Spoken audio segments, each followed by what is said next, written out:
I often say that there are two events in the first century that define Christianity and Judaism for the next 2 millennia. The first one is the death and resurrection of Christ, and the second one is the destruction of the city of Jerusalem in 70 AD. The relationship between the Jews and the Romans was a negotiated reality at best, both in Judea and all across the Roman Empire in the diaspora. Many Jews learned to live in such a way that they didn't cause any tension with their Roman superiors.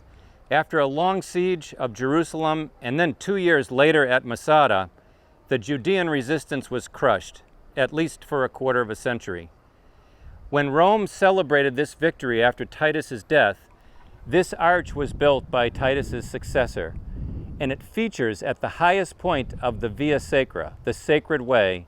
This is the place where the spoils of war would have been brought back to Rome and celebrated, and apparently there was significant wealth brought back that perhaps even contributed to the building of the Colosseum. Now I want you to look in detail at the depiction of what was brought out of Jerusalem. You'll notice, first of all, that there's an ark being taken out. The ark comes from the most holy place in the temple. You'll also notice the menorah, which is featured in many synagogues, and it's symbolic of that eternal light which was in the temple. This is the signature menorah that was taken from the temple when it was destroyed. You can see that Titus himself is in a chariot with the goddess of Rome at his side and the goddess of victory crowning him with a wreath. There's also the spirit of the Roman people. This is the man standing behind the horse. Behind him is another figure wearing a toga, which represents the Senate. Domitian was the emperor who raised this arch to honor Titus and Vespasian, the two military leaders for their conquest of Jerusalem. All of them are in motion, depicting that moment when they were all parading the spoils to Rome in 71 AD.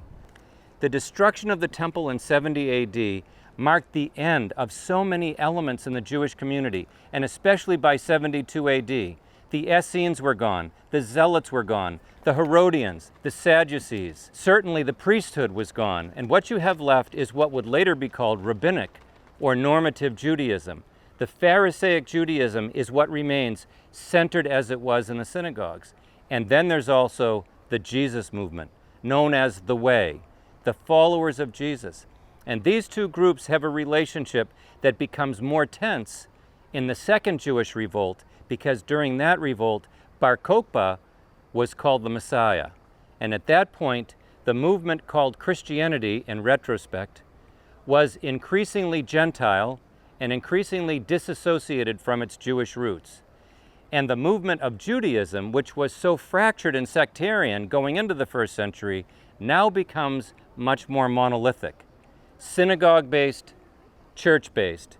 And these movements come out of that moment in 70 AD when the temple was destroyed. Israel would not have a national homeland again until 1948. And it wouldn't be until probably about the 20th century that even Christianity in general recognized the Jewish nature of its origin, because so much of early Christian theology was distancing itself from the Jewish traditions and the heritage which gave it birth.